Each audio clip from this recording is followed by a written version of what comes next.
The Galactic Council was made of many species, each one proud of its own power and wisdom. Yet when the name of humanity was spoken in quiet halls, even the bravest leaders lowered their voices. They would not explain the reason openly, but the whispers traveled fast. They said humans were not like other races.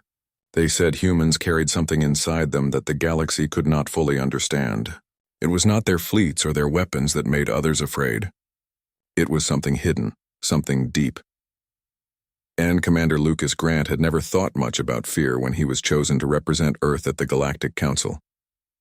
He believed in duty, in speaking for his people, and in showing the strength of Earth through honesty.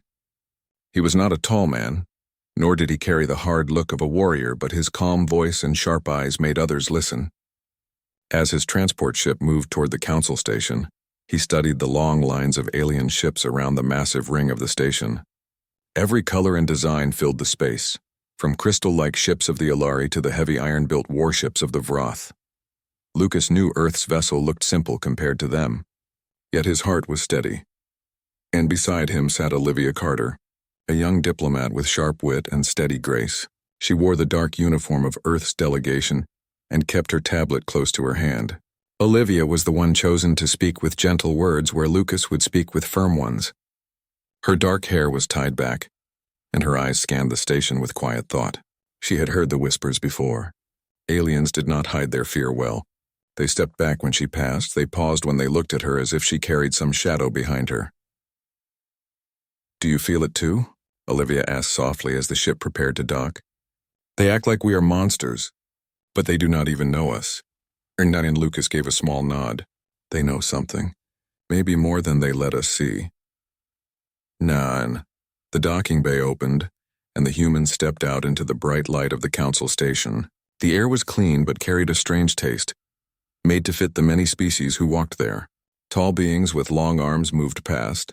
Small insect-like creatures clicked their mandibles in quiet talk, and glowing forms of energy drifted close but never too close to the humans. Lucas noticed it at once. The others gave them space, not out of respect but out of caution, as if even brushing against a human might bring harm. The council chamber was vast, a circle of seats rising high, filled with hundreds of voices. The humans took their place at a small platform near the center. Lucas stood still, waiting for the meeting to begin. His heart did not race, yet he felt the weight of many eyes on him. Olivia kept her voice low. "They are afraid already before we speak." "But why?" When the council leader, a tall being with silver skin named Kalor, raised his hand. The voices grew quiet. He spoke with a voice that echoed across the chamber. "The humans of Earth have been invited to join the council. Their world has risen quickly. Their fleets grow, their colonies expand. We welcome them, but we must also ask questions." Lucas stepped forward. His words were clear and simple. "Earth does not seek to rule. We seek to share. We came here to join, not to fight."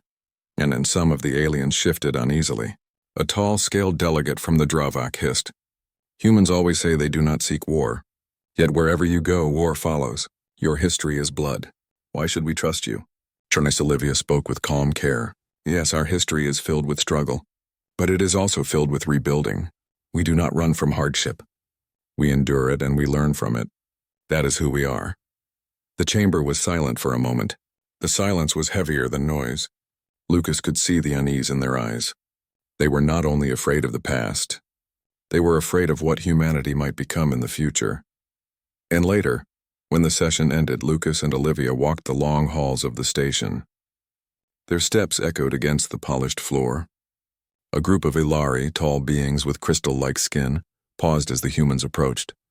The Ilari did not move until the humans passed, as if waiting for them to clear the way. Olivia frowned. "This is more than mistrust. It feels like superstition." Ina and Lucas stopped by a wide window that looked out at the stars. Maybe they know something about us, something we don't even know about ourselves. That night in their quarters, Olivia could not sleep. She thought of the eyes that had turned away, the whispers that had carried through the chamber. She opened her tablet and searched through old council records. Few reports mentioned humans directly. Most only hinted at warnings, old notes from species long gone. She found one phrase repeated many times. "Beware the survivors of Earth." She whispered the words aloud. Survivors of Earth. The next morning, The humans were called to another meeting. This time the council asked about Earth itself. Kalor leaned forward, his silver skin glowing faintly. "Tell us about your world. Tell us why you are the way you are." Adin Lucas spoke with honesty. "Earth is not gentle. It is a world of storms, quakes, fires, and cold. It forced us to adapt, to fight for life every day. We lost many, but we learned. Our strength did not come from ease. It came from struggle." And a soft murmur spread across the chamber. The delegates glanced at one another. Some lowered their eyes, others shifted nervously. Lucas saw fear again, but now it seemed sharper, as if his words confirmed something they already suspected. After the meeting, a Vroth general, a being of iron skin and strong build, approached Lucas in the hall. His voice was low, almost respectful. "Do not let them know too much. They fear you for a reason. They remember things even if you do not." He did not explain further, and he walked away quickly. Den and Olivia caught the look in Lucas's eyes. "He knows something. Something about us." Lucas gave a slow nod. "Yes, and I think the council fears the same thing. Not what we have done, but what we could do." The days passed with more questions, more silent stares. Each time the humans spoke, the fear seemed to grow. Olivia began to understand. It was not their weapons, not their fleets. It was their spirit. No other species carried the same fire in their hearts. No other species stood so tall after so much pain. The galaxy feared not what humans were, but what they might become if pushed too far. One evening, Lucas looked out again at the stars. Olivia stood beside him. "Do you think they are right to fear us?" she asked. Lucas was quiet for a moment. "Maybe. Fear can be wise, but fear can also blind. What matters is what we choose to do with who we are." The whisper of humanity spread through the council halls that night. Delegates spoke in hushed tones, repeating the words they had heard from Earth's voice. Survivors of Earth. It was not a name given in anger. It was a warning passed down through generations. The galaxy did not fear humanity's ships or weapons. They feared the will that had carried them through endless storms, the strength that refused to break, the fire that no darkness could put out. And as Lucas and Olivia prepared for the next session, they both knew the truth. This was only the beginning. The council wanted to welcome Earth, but deep inside, every species wondered the same thing. Could humanity be trusted with the stars? Or would the galaxy one day see the full force of what Earth had made of them? And Lucas walked toward the chamber with a steady step. He felt the eyes on him, the whispers behind him, but he did not flinch. He carried the history of his people in his voice, and the galaxy would hear it, whether in fear or in hope. The real reason they feared humanity was still hidden, but piece by piece it was coming into light, and Lucas knew when the time came they would all have to face it. The station lights glowed faintly as morning began for the humans. Lucas Grant rose early, his mind already sharp with thought. He had spent most of the night awake, replaying the words of the Vroth general who had warned him to be careful. The general's voice had carried both respect and fear, as though he had seen something long ago and did not want to see it again. Lucas dressed in silence, fastening his uniform with steady hands. He felt the weight of history pressing on him, though he did not yet understand the full reason why. He and Olivia Carter sat at the small table in their quarters, sipping a cup of bitter drink provided by the station. Her eyes were tired but alert. She had been reading more of the old council records, trying to piece together the mystery. When Lucas stepped over, she lifted her gaze. "Every time I look deeper, the same phrase appears. Survivors of Earth. It is written in old reports from species that are no longer here. The council hides the details, but the warning remains. They fear us because of what Earth made us." Nyan Lucas listened carefully. "And yet they still invited us here. That means they want to understand us, even if they are afraid." And then a sudden knock echoed at the door. When it opened, a young officer from the council staff stood there. His skin shimmered with soft light, marking him as one of the Ilari. His voice was polite, but his tone was firm. "Commander Grant, Diplomat Carter, the council calls for you at once. There is an urgent matter." Nen. They followed him through the long halls, passing many alien delegates who stared but quickly looked away. The whispers followed, soft and broken but clear enough. Humans, dangerous survivors, monsters of mercy. The words seemed to shift, but the meaning was always the same. And inside the chamber, the council leader Kalor stood with a heavy look upon his silver face. Around him, the other delegates sat tense. A screen above the chamber flickered with the image of a distant colony world. Fires burned across its surface and broken ships floated in orbit. Kaler's voice was deep and grave. "This is the colony of Ralos III. It has been attacked by the Dravak. Thousands are trapped. The council debates what action to take." And the Dravak delegate rose, his scales glistening, his eyes sharp with hate. "The colony belonged to neutral settlers. Their weakness is not our concern. We took what we needed." A wave of outrage moved through the chamber, but none of the other species moved to act. They argued, they shouted, but no one offered soldiers or ships. The council was strong in words, but slow in deeds. Lucas stood slowly. His voice cut through the noise. "Earth will send help. We will not watch while people burn." The chamber fell silent. Every eye turned to him. Kalor's silver gaze narrowed. "Commander Grant, you do not yet hold a seat among us. To act alone would risk war." And Lucas did not step back. His words were calm but solid as stone. "To do nothing would risk our soul. Earth cannot ignore suffering. We will go." And Olivia stepped forward beside him. Her voice was softer, but it carried across the chamber. "We are not asking permission.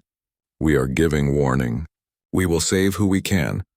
And the silence grew heavier, as if the entire chamber held its breath. Then Kalor spoke slowly. "Very well. But know this. Your choice will show the galaxy who you truly are."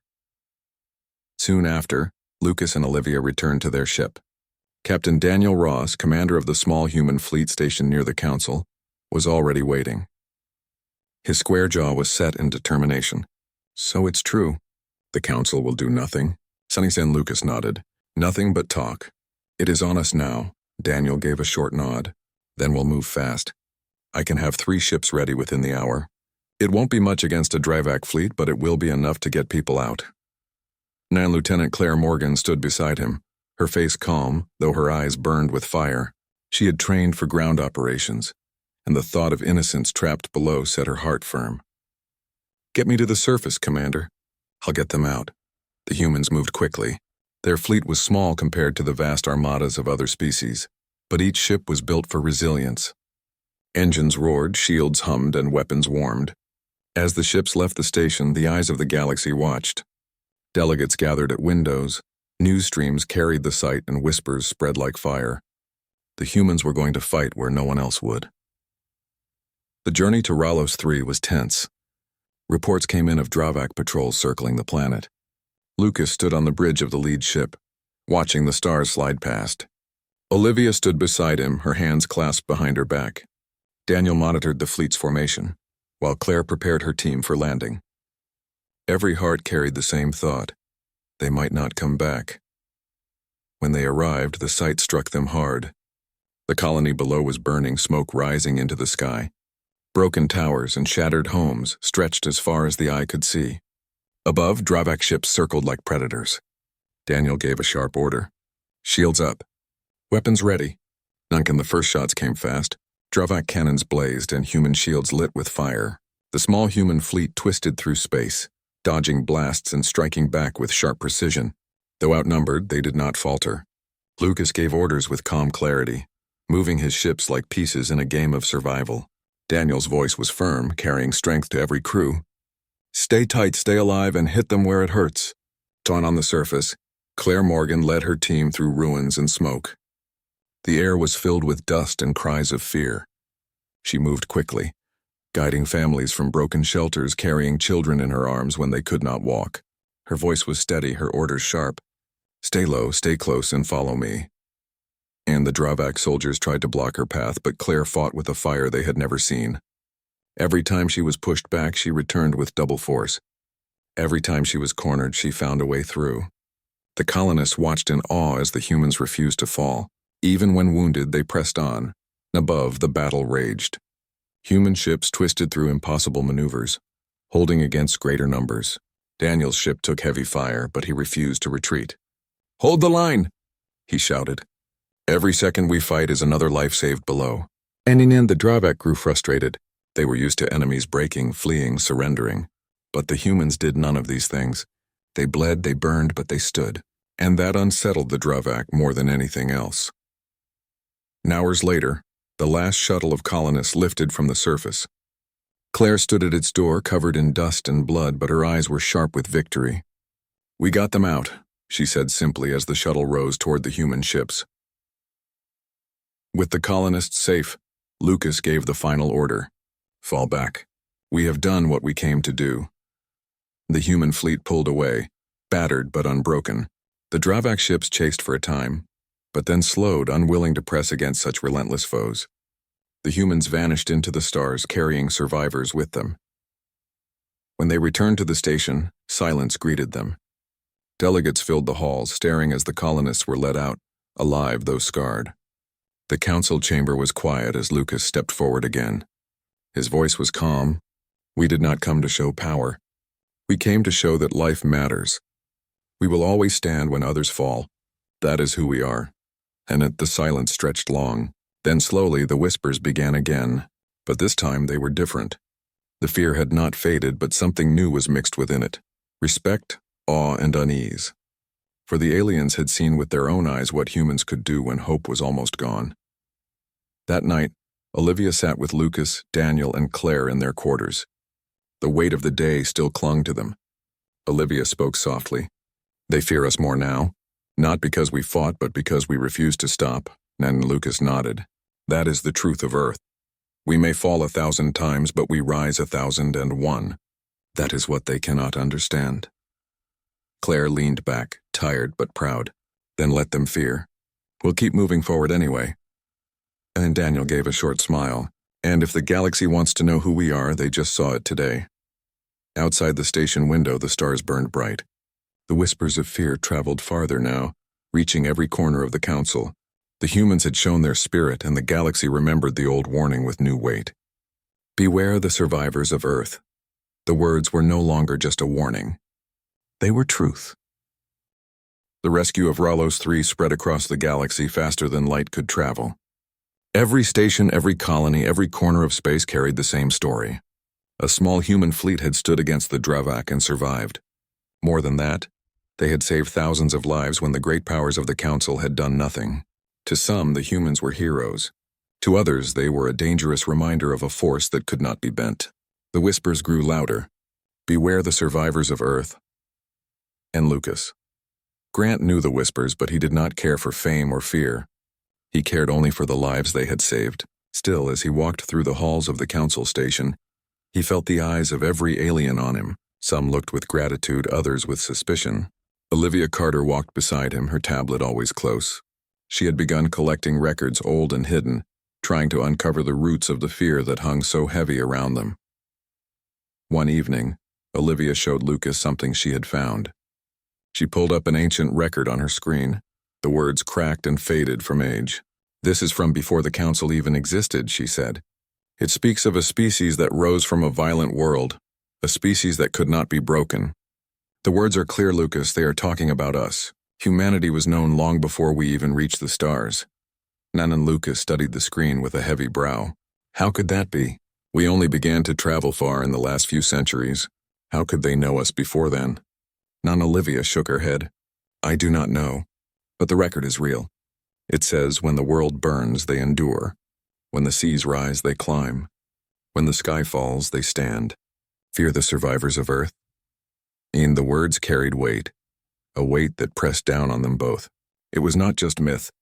It was a truth written in history. Somehow humanity's struggle on Earth had echoed far into space before they even left their planet. The next day, the Council called another meeting. The chamber was tense. Delegates from many species argued about what had happened on Ralos 3. Some praised the humans, saying their courage had saved lives. Others shouted that the humans were reckless, that their defiance would bring war.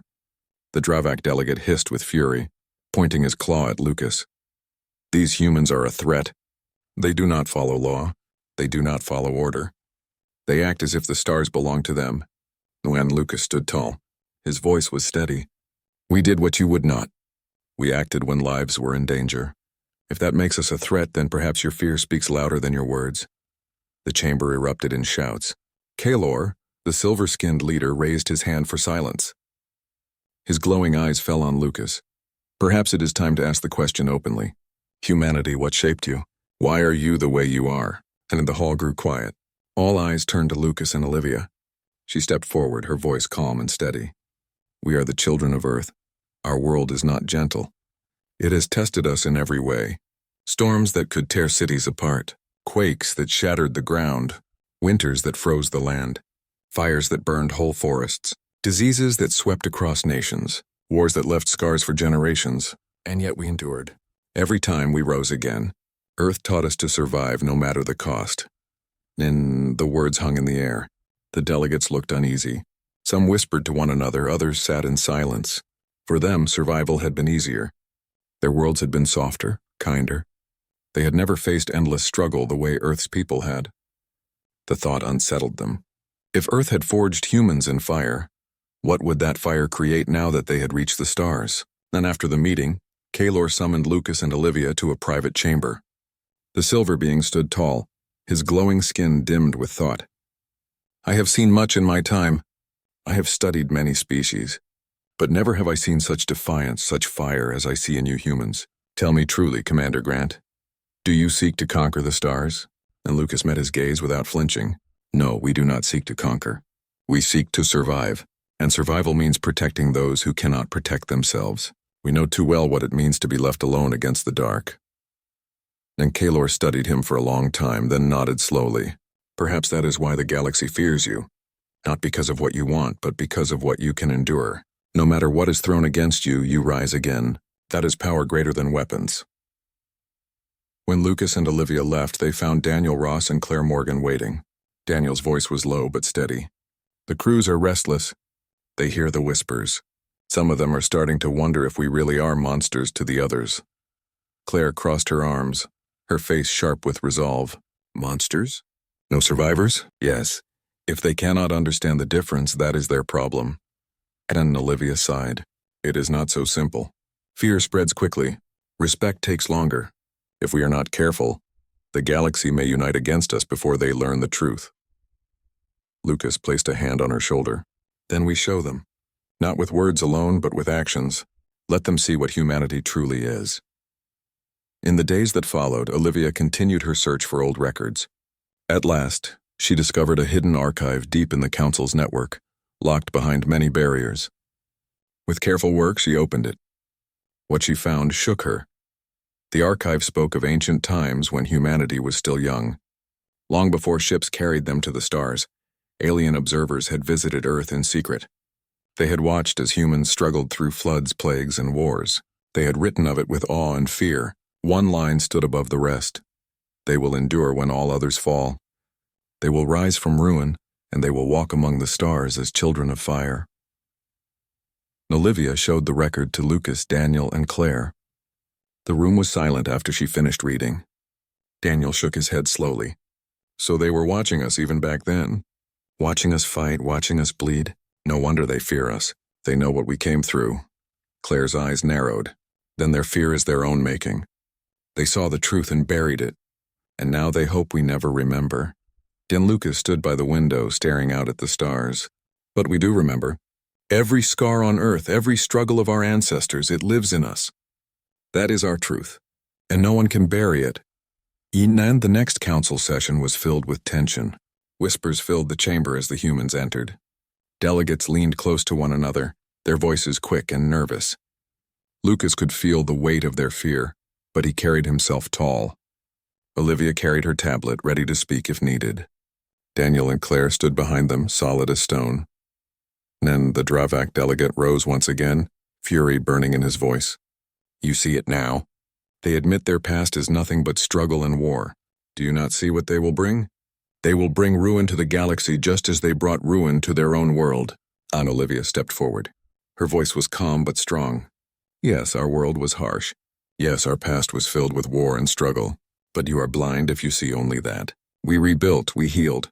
We chose to rise not only for ourselves but for others. That is why we fought for Ralos 3. That is why we stand here now. You fear us because you see what we endured, but you do not understand why we endured it. We endured it to learn, to grow, to become more. Now the chamber was silent. The words echoed across the walls. Many delegates lowered their eyes. Some shifted uncomfortably. The truth was heavy and it could not be denied. And then Kalor finally spoke. Perhaps this is the heart of it. Humanity is not feared for its weapons or its fleets. Humanity is feared because it carries within it the strength of survival. You are both destroyers and builders, warriors and healers. And that balance is something the galaxy has never seen before. None. Lucas gave a single nod. Then let them fear. But let them also hope, because we are not here to break the galaxy. We are here to help it endure as we have endured. When the session ended with no clear answer, but the whispers continued. They were louder now, carried with urgency across the stars. Some feared humanity as a storm waiting to break. Others saw them as the fire that could keep the darkness away. Either way, one truth had become clear to all. The real reason the galaxy feared humanity was not in their ships or their weapons. It was in their spirit, forged by a world that had never shown mercy, yet had created a people who could endure anything. And as Lucas, Olivia, Daniel, and Claire left the chamber, they knew the galaxy was watching closer than ever before. The truth was no longer hidden. Humanity's legacy was open for all to see. The only question left was whether the galaxy would learn to accept it, or whether fear would drive them to resist it. The council chamber was quiet when the humans entered again. The air felt heavy, as if every word spoken in earlier sessions had left a shadow on the walls. Delegates looked down from their seats with guarded eyes, some filled with unease, some with silent respect. The whispers had not stopped since the rescue of Ralos III. If anything, they had grown louder. The galaxy now understood that humanity was not a voice to ignore, but with that respect came deeper fear. Lucas Grant walked to the center of the chamber with calm steps. His uniform was plain, but he carried himself with quiet strength. Olivia Carter followed close, her tablet in her hands, her face thoughtful. Daniel Ross and Claire Morgan stood behind them, their presence steady and firm. The humans knew the eyes of the galaxy were upon them, and Kalor, the silver-skinned leader, raised his glowing hand. His voice filled the chamber. Today we must discuss the matter of the Dravak. Their attack on Ralos III has shaken the peace of this council. Humanity has already acted without permission. Some see this as noble, others as dangerous. Now the question is simple. What must be done with the Dravak? And the Dravak delegate rose, his scales dark with anger. His sharp teeth glistened as he hissed. What must be done? We will continue as we please. No council will bind us. No human will shame us. His words dripped with fury, but his eyes flicked toward Lucas with unease. He had seen how humans fought. He had seen how they refused to break. The chamber filled with noise. Some delegates shouted for punishment, others demanded caution. Many called for more words, more talks, more debates. It was endless. The fate of the Dravak was tossed back and forth like a stone in a storm, but no one dared make a final choice. At last, Kalor turned his gaze to Lucas. Humanity, you stood against the Dravak. You saved the colony. Now tell us, what will you do if the Dravak rise again? Will you destroy them? None. The chamber fell silent. All eyes locked on Lucas. Even the walls seemed to lean closer, waiting for his answer. Lucas's voice was calm. We will not seek their destruction. We will not act from vengeance. We will fight only when we must, and we will show mercy when mercy is possible. That is our choice. The silence was heavy. Many delegates blinked in surprise. Mercy was not expected. Mercy was not the way of most species. To the galaxy, strength was power, and power was domination. To forgive an enemy was weakness, but to humans it was something else. And the Dravak delegate spat with anger. Mercy? You call us killers and then you let us live? You are fools. San Olivia stepped forward. Her voice was soft but steady. No, we are not fools. Mercy is not weakness. It is strength. We know how to destroy, but we also know how to rebuild. That balance is why we endure. That balance is why you fear us. And the chamber grew restless. Whispers filled the air. Some delegates were unsettled. Others seemed to struggle with new thoughts. They could not understand how a people so fierce in battle could also be capable of forgiveness. It was a contradiction that unsettled them more than war ever could. Claire Morgan spoke at last, her voice firm. If we had wanted to destroy the Dravak, we could have done so on Ralos III. But we chose another way. Remember that. And Daniel Ross added, his tone sharp. We fight to save, not to conquer. That is the truth of Earth's strength. And Kalor's glowing eyes narrowed. He leaned forward. Perhaps this is the heart of it. You humans frighten us because you hold two faces. You are destroyers and healers, fire and water, war and mercy. You are both. And that is what makes you dangerous. Lucas met his gaze without flinching. Dangerous, yes, but not to the innocent. Not to those who need us. If the galaxy fears us, let it fear us for the right reasons. Fear us because we will not let the helpless burn. And the chamber was quiet again. Then the vote began. One by one, the delegates gave their choice. Some called for punishment of the Dravak. Others called for restraint. But when the votes were counted, the result was clear. The Dravak would be allowed to surrender under strict terms. Their war fleets would be limited. Their colonies watched.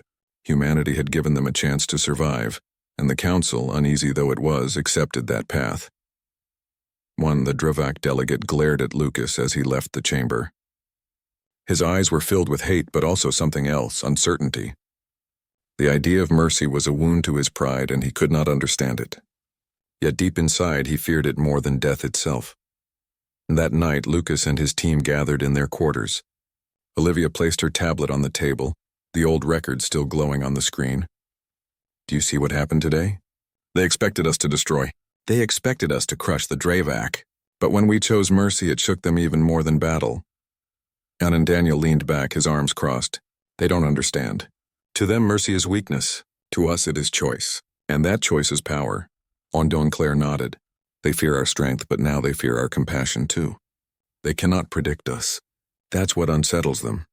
Lucas listened in silence, then spoke. The galaxy looks at us and sees both the sword and the hand that lifts the fallen.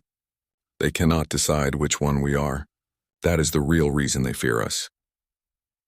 The next days on the station were tense.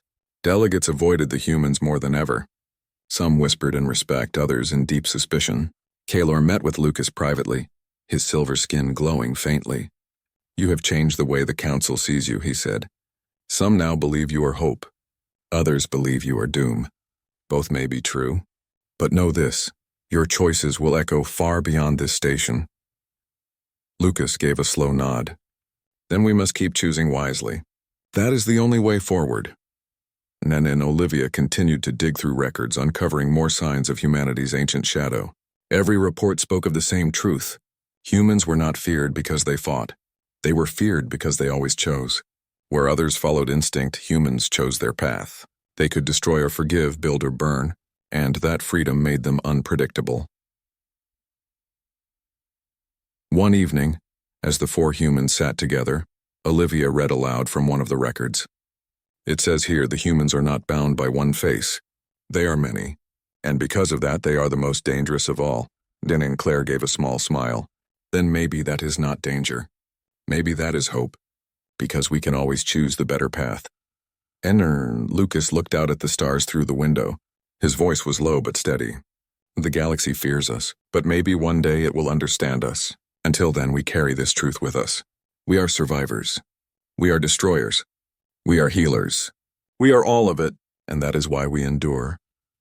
The stars burned bright beyond the station.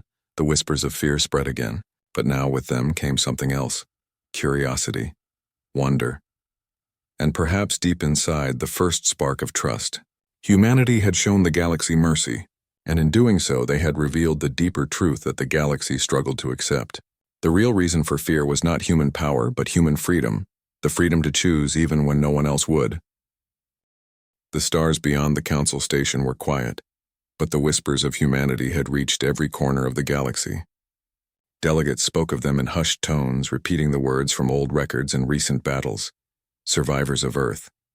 Some were in awe, some in fear, and some could not stop thinking of what it meant to face a species so unpredictable, so balanced between destruction and mercy. Lucas Grant stood on the observation deck looking out at the endless sea of stars. Olivia Carter joined him, her tablet in hand but forgotten for the moment. Daniel Ross and Claire Morgan stood a few steps behind, their presence steady and silent. Do you think they will ever truly understand us? Olivia asked softly, and Lucas shook his head slowly. Maybe not. Understanding requires more than knowledge. It requires experience, and humanity's path is ours alone. No one else has walked through what we have walked. That is what makes us different. Daniel's voice was firm but not loud. They have seen some of it now. Ralos 3, our choices. But the full truth is still hidden. They have not faced what Earth made us endure. They have not seen what we can survive, Nancy and Claire nodded, and they may never see it fully. But perhaps that is okay. Let them fear. Fear can be respect if used wisely.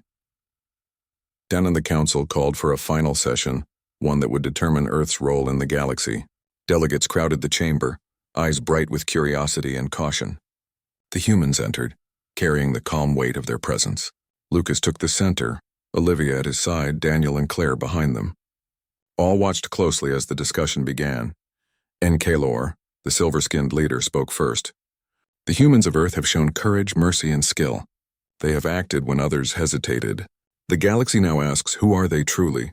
What will they bring to our shared future?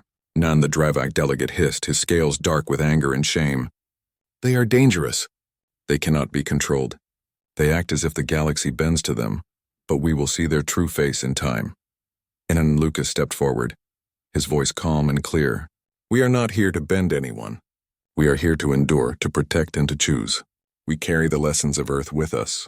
We know suffering, and we know survival. That is why we act, why we fight, and why we forgive. Humanity is not defined by destruction alone, but by the choice to rise again and again. And in the chamber was silent. Delegates whispered, some nodding slightly, others shifting uneasily. The weight of Lucas's words settled over them.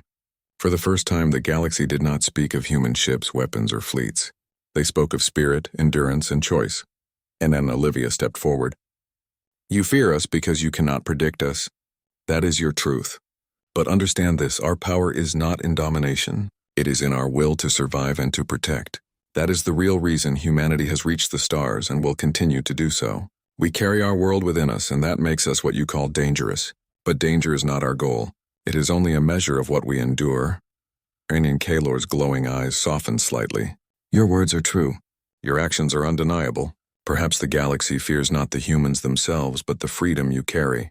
The freedom to choose, to rise, and to act beyond what any law or expectation dictates.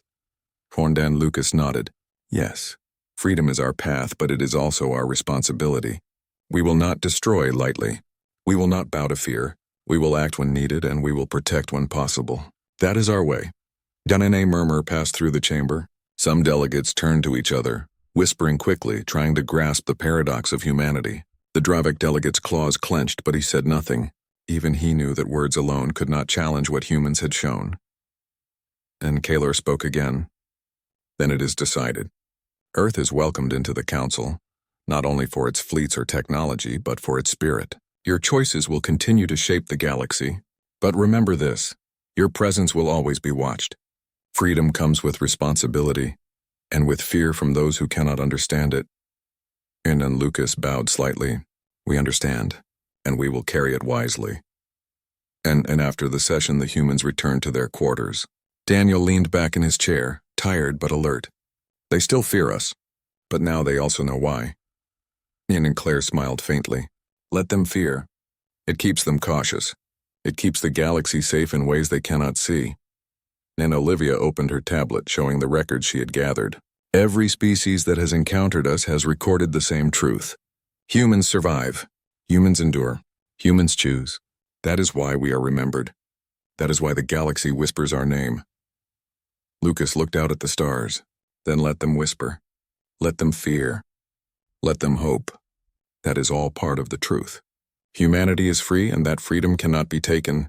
We carry our history and our choices, and that is the real reason the galaxy fears us. Anna and the next days were quiet. The humans helped the council reorganize, offered guidance on colonies and defense, and quietly monitored the Dravak. But behind the scenes, the galaxy had changed. Respect and fear mingled in every corner. Wherever humans went, whispers followed. Not whispers of weapons, but whispers of endurance, of mercy, of choice. One evening, Lucas gathered his team. We have done what we came to do here, but this is only the beginning. The galaxy now knows us, and it will not forget. We must continue to show who we are, not for praise, but because it is our way. Anna and Olivia nodded. Our history is our guide. Every choice we make carries that truth, and the galaxy will see it, whether it fears us or hopes with us. And then Daniel stood tall. Then we move forward. We protect, we endure, and we act when needed. That is our strength, and Claire smiled. And we never back down. That is what makes us human.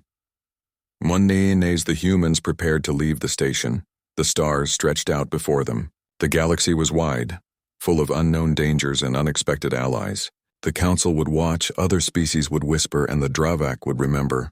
But the humans carried with them a truth deeper than weapons or fleets, the strength of survival, the power of mercy, and the freedom to choose. And Lucas looked back at the station one last time. The galaxy fears us because we cannot be predicted. That fear is the truth of Earth, and it will follow us wherever we go. And Olivia smiled softly. Then let them fear, but let them also see the light of what we can be. And the human fleet lifted off into the stars, quiet but unbroken. The whispers followed them, carrying through every corner of the galaxy. The real reason the galaxy feared humanity was no longer hidden. It was clear to all who dared to listen. Humanity's strength was not only in power but in endurance, mercy, and the freedom to choose their own path. And that freedom, more than anything, made them both a hope and a danger among the stars.